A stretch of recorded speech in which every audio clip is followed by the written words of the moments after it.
Welcome to Pratap classes. दोस्तों, Pratap classes के YouTube channel पर आपका हार्दिक स्वागत है। तो दोस्तों, अपना टॉपिक चल रहा था राजस्थान जिला दर्शन, और जिला दर्शन के अंतर्गत आज अपने पढ़ेंगे उदयपुर जिले को। उदयपुर जिले से जितने भी टॉप एमसीक्यू क्वेश्चन बनते हैं उनका आज हम डिस्कस करेंगे। तो पूरा वीडियो ध्यान से देखना, और जो विद्यार्थी इस चैनल पर नए हैं वो इस चैनल को सब्सक्राइब कर लें और पास लगे बेल आइकन के घंटे को जरूर दबा लें, ताकि जिससे हमारा कोई नया वीडियो अपलोड हो वो आप तक पहुंच जाए। वीडियो को लाइक करना, शेयर करना और कमेंट करके जरूर बताना ये वीडियो आपको कैसा लगा।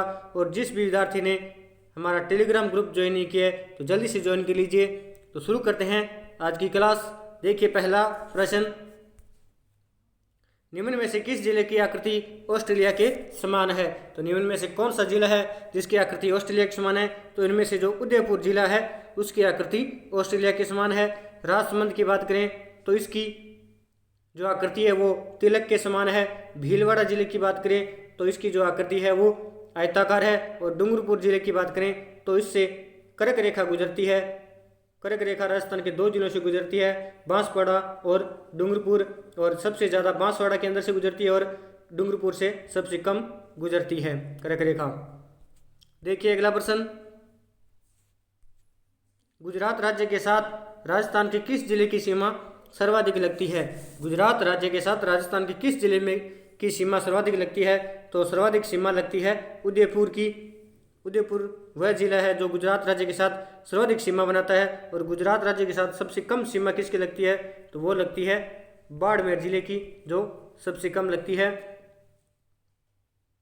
और जो गुजरात की राजस्थान के साथ बात करें तो कुल सीमा 1022 किलोमीटर लगती है।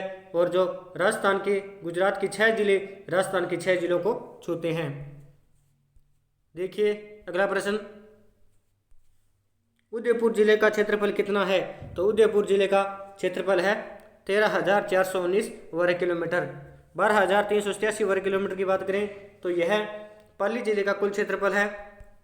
और 16,830 वर्ग किलोमीटर की बात करें तो यह चूरू जिले का कुल क्षेत्रफल है। और 11,143 वर्ग किलोमीटर की बात करें तो यह जयपुर जिले का कुल क्षेत्रफल है। देखिए अगला प्रश्न, विश्व में पहली बार सितंबर 1997 को सौर ऊर्जा से संचालित नाव किस झील यहाँ पे झील है, किस झील में चलाई गई थी? तो विश्व में पहली बार जो सौर ऊर्जा से संचालित नाव है वो चलाई गई थी पिछोला झील के अंदर। पिछोला झील की और बात करें तो पिछोला झील यह बेड़च नदी पर स्थित है। इस झील के किनारे जगनिवास और नटनी का चबूतरा बना हुआ है। कोलैत झील की बात करें तो यह बीकानेर जिले के अंदर स्थित है, एक प्राकृतिक झील है। यह झील राष्ट्रीय राजमार्ग 15 पर स्थित है। यहाँ कपिल मुनि का मेला प्रतिवर्ष कार्तिक पूर्णिमा को लगता है। जयसमंद झील की बात करें तो यह भारत की दूसरी व राजस्थान की सबसे बड़ी कृत्रिम झील है, अतः यह अंतःप्रवाह की एक झील है। इस झील का निर्माण जयसिंह ने गोमती नदी पर बांध बनाकर किया था।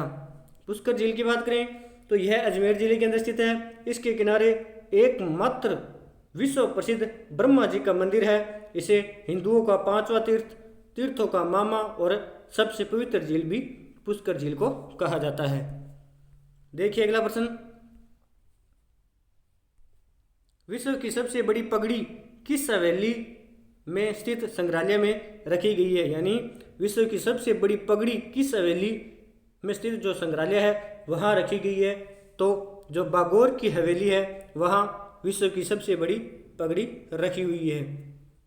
मोहन सिंह हवेली की बात करें तो यह उदयपुर जिले के अंदर है।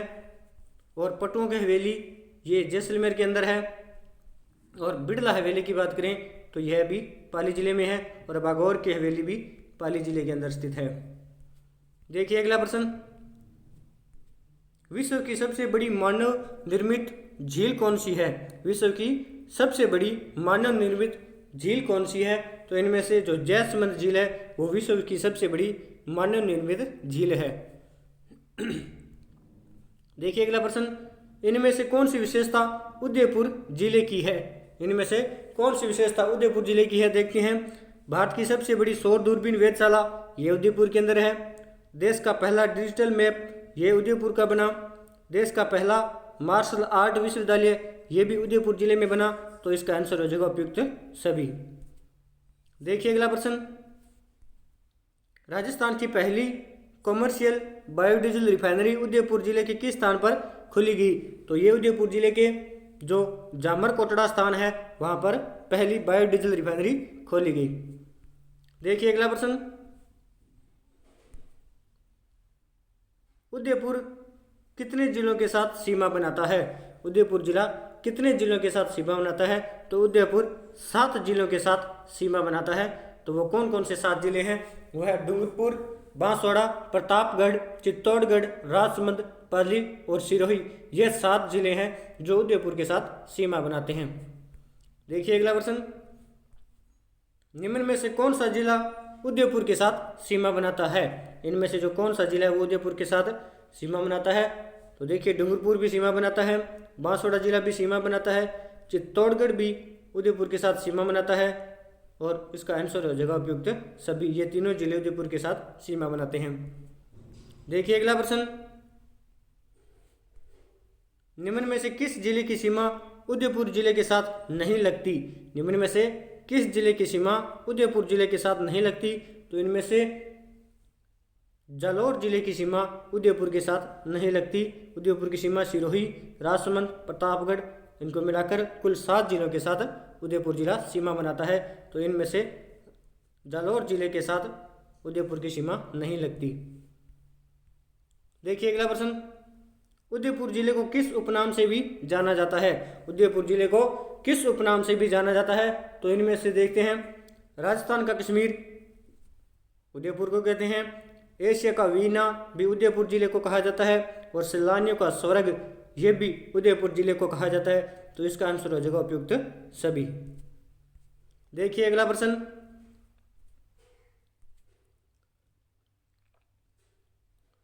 राजस्थान में पहली बार 2006 में वसुंधरा राज्य के काल में स्वाधीनता दिवस समारोह है जयपुर से बाहर किस जिले में मनाया गया था?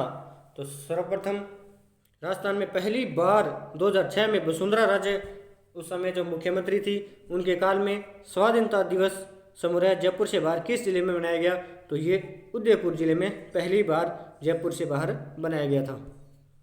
देखिए अगला प्रश्न, उदयपुर जिले के संबंध में सत्य कथन बताइए। उदयपुर जिले के संबंध में सत्य कथन बताना है। तो इनमें से देखते हैं, सर्वाधिक अनुसूचित जनजातियों की संख्या ये सही है, उदयपुर जिले की है। सर्वाधिक नगरीय साक्षरता प्रतिशत यह भी उदयपुर जिले का है और सर्वाधिक अभयारण्यों वाला जिला ये भी उदयपुर जिले से संबंधित है और ये भी सत्य है। तो इसका आंसर हो जाएगा उपयुक्त सभी कथन सत्य है। देखिए अगला प्रश्न,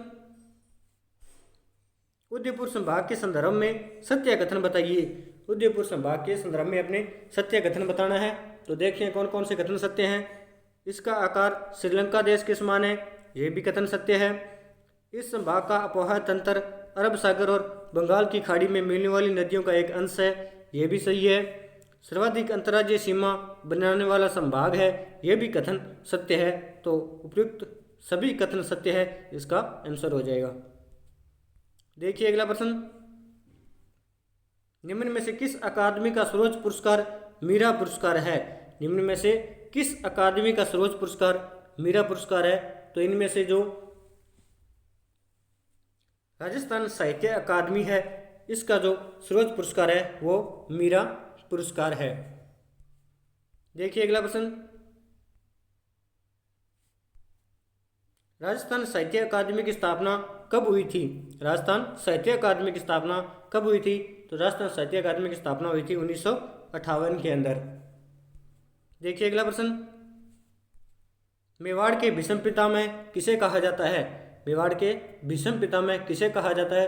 तो मेवाड़ के भीष्म पितामह कहा जाता है राणा चूड़ा को। राव द्रोणकर्ण को क्या कहा जाता है? इसे कलयुग का कर्ण कहा जाता है। उदय प्रताप, महाराणा प्रताप को बात करें तो इन्हें मेवाड़ का रक्षक, हल्दी घाटी का शेर और मेवाड़ केसरी आदि नामों से इन्हें जाना जाता है। उदय सिंह की बात करें तो यह मेवाड़ के प्रथम शासक थे जिसने शेरशाह सूरी की अधीनता स्वीकार की थी और उदयपुर नगर को बसाया था। देखिए अगला प्रश्न, निम्न में से कौन सा व्यक्ति मेवाड़ से संबंधित नहीं है? राणा कुंभा, यह भी मेवाड़ से संबंधित है। राणा सांगा, यह भी मेवाड़ से संबंधित है। और राणा चूड़ा, यह भी मेवाड़ से संबंधित है। तो दुर्गादास राठौड़ ये मेवाड़ से संबंधित नहीं है, तो इनका संबंध है मारवाड़ से। तो इसका आंसर हो जाएगा सी नंबर।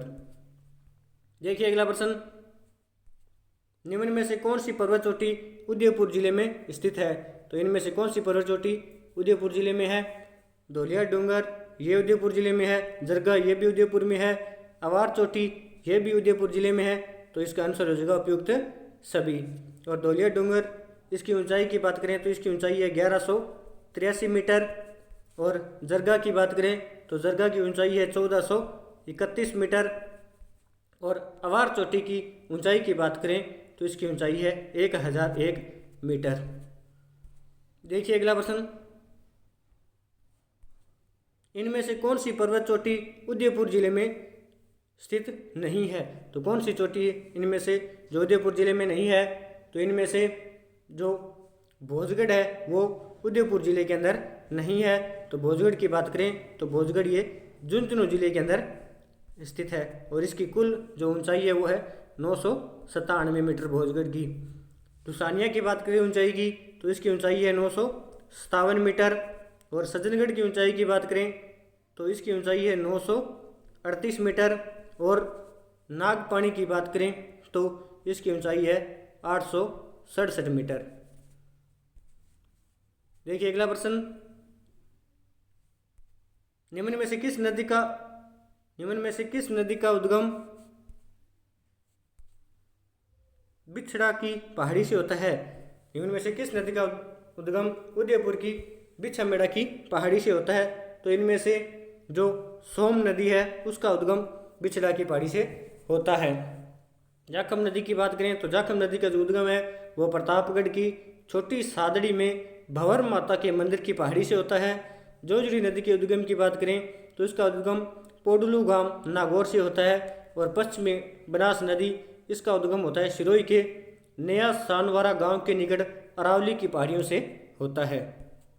देखिए अगला प्रश्न, निम्न में से किस नदी का उद्गम उदयपुर जिले से होता है?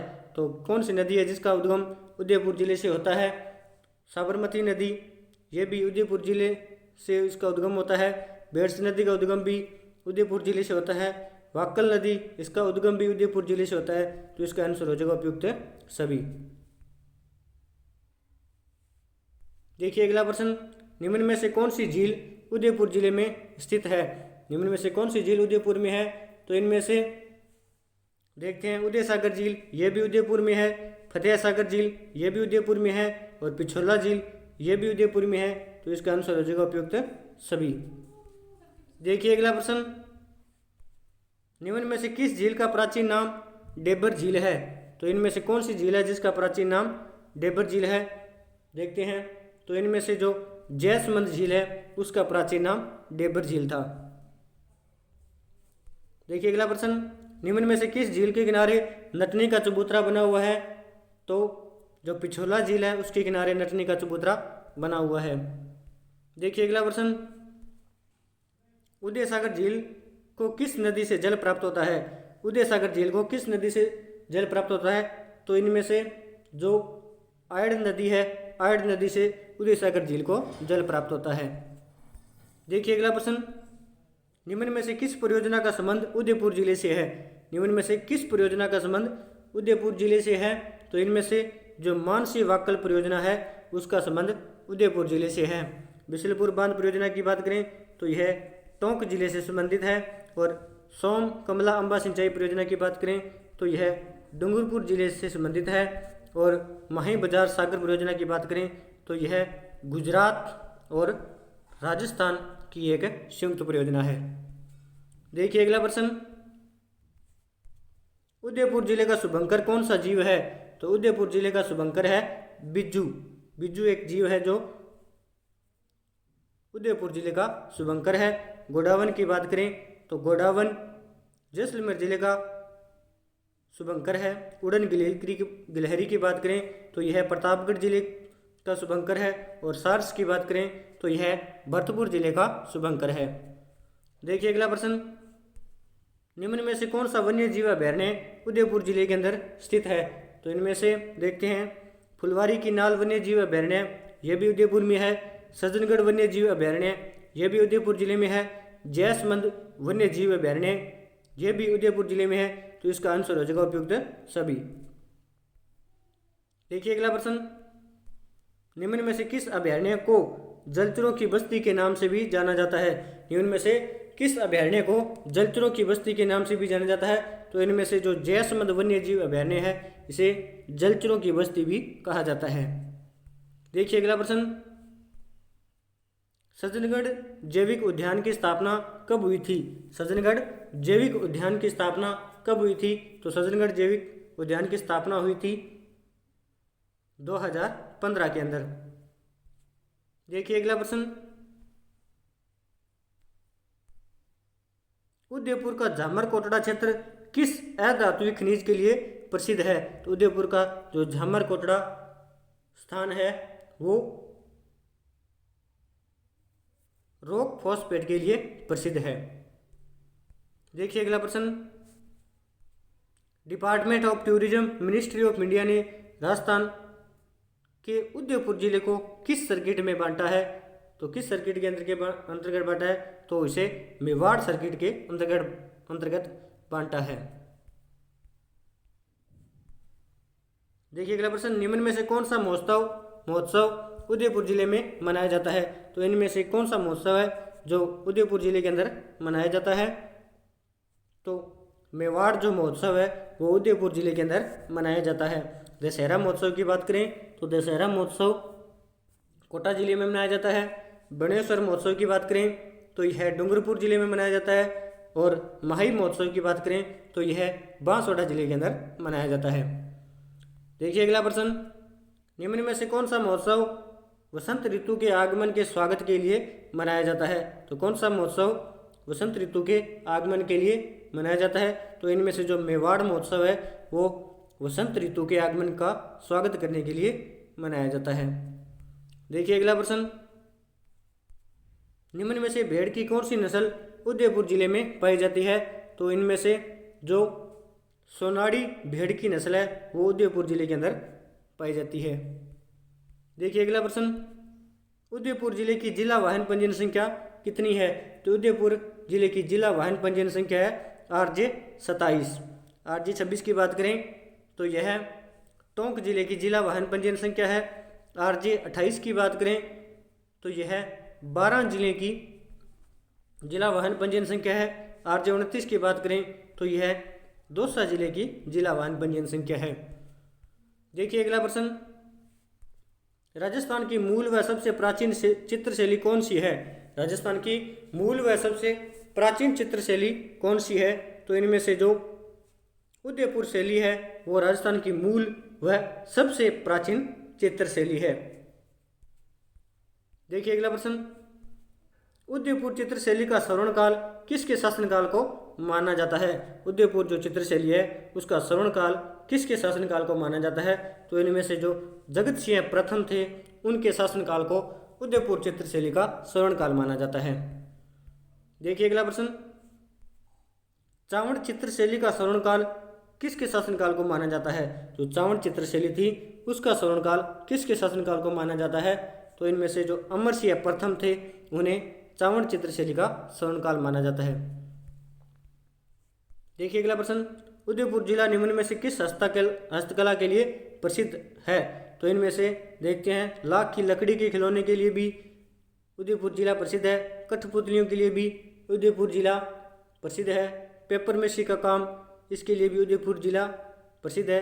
तो उपयुक्त सभी हस्तकलाओं के लिए उदयपुर जिला प्रसिद्ध है, जिसका आंसर हो जाएगा उपयुक्त सभी। देखिए अगला प्रश्न, निम्न में से कौन सा नृत्य उदयपुर जिले में किया जाता है? निम्न में से कौन सा नृत्य उदयपुर जिले में किया जाता है? तो इनमें से देखते हैं, गेर नृत्य, यह भी उदयपुर जिले में किया जाता है। द्विचक्री नृत्य, यह भी उदयपुर जिले में किया जाता है। और बहाई नृत्य, यह भी उदयपुर जिले में किया जाता है। तो इसका आंसर हो जाएगा उपयुक्त सभी। देखिए नेक्स्ट क्वेश्चन, कृष्णा व्यास छगाणी का संबंध किस नृत्य से है? कृष्णा व्यास छंगाणी का संबंध किस नृत्य से है? तो इनमें से जो कृष्ण व्यास छंगाणी है उनका संबंध द्विचक्री नृत्य से है, सॉरी भोवाई नृत्य से है। कृष्ण व्यास छंगाणी का संबंध भोवाई नृत्य से है। इसका आंसर हो जाएगा सी नंबर। देखिए अगला प्रश्न, निम्न में से कौन सा लोक नाट्य राजस्थान का सबसे प्राचीन तथा मेवाड़ के अरावली क्षेत्र का लोक नाट्य है? तो इनमें से जो गवरी लोक नाट्य है वो राजस्थान का सबसे प्राचीन तथा मेवाड़ के अरावली क्षेत्र का लोक नाट्य है। देखिए अगला प्रश्न, निम्न में से किस लोक देवी का संबंध उदयपुर जिले से है? तो किस लोक देवी का संबंध उदयपुर जिले से है? आमजा माता उदयपुर की है, बाण माता उदयपुर की है, अंबिका माता इसका संबंध भी उदयपुर जिले से है। तो इसका आंसर हो जाएगा उपयुक्त सभी। अंबिका माता की थोड़ी और चर्चा करें तो जो इनका मंदिर है वो जगत उदयपुर के अंदर है। आमजा माता की बात करें तो ये भीलों की कुल देवी भी मानी जाती है। बाणगंगा बाण माता की बात करें तो मेवाड़ के जो शासक है वह सिसोदिया वंश की ये कुल देवी मानी जाती है। देखिए अगला प्रश्न, निम्न में से कौन सी माता भीलों की कुल देवी है? तो निम्न में से कौन सी माता भीलों की कुल देवी है? जो आमजा माता है उसे भीलों की कुल देवी माना जाता है। देखिए अगला प्रश्न,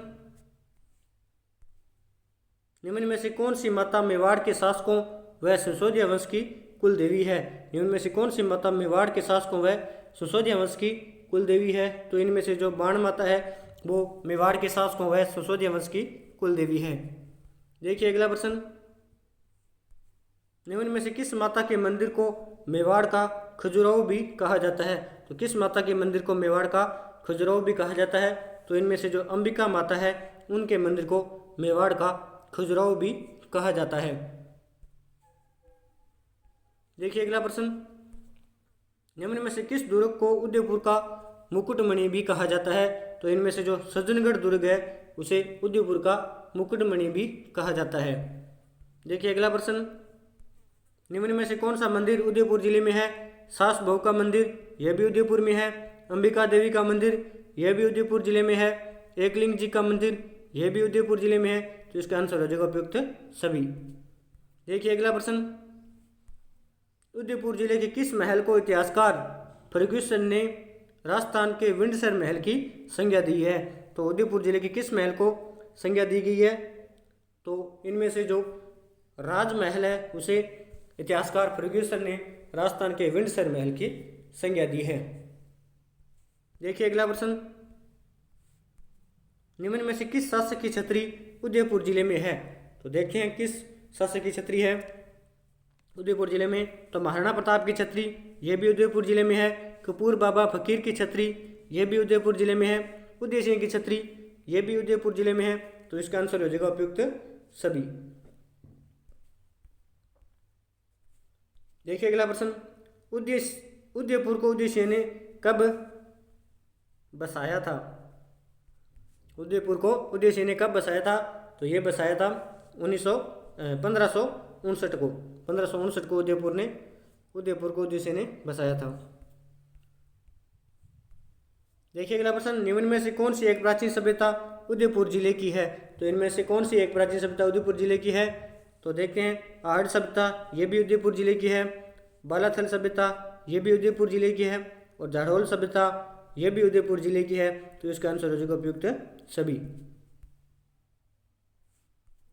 देखिए अगला प्रश्न, एलची नामक प्राचीन सिक्का किस जिले में अकबर द्वारा चित्तौड़गढ़ विजय के उपरांत चलाया गया था? तो ये उदयपुर जिले के अंदर एलची नामक प्राचीन सिक्का अकबर के द्वारा चित्तौड़गढ़ विजय के उपरांत चलाया गया था। देखिए अगला प्रश्न, महाराणा कुंभा को निम्न में से कौन सी उपाधि प्राप्त थी?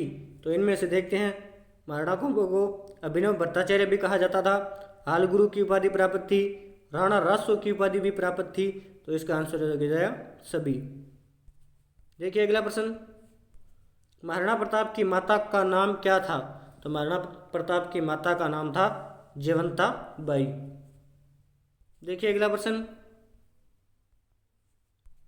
मेवाड़ का 54वां शासक किसे नियुक्त किया गया था? मेवाड़ का 54वां शासक किसे नियुक्त किया गया था? तो ये नियुक्त किया गया था महाराणा प्रताप। महाराणा प्रताप मेवाड़ के 54वें शासक बने थे।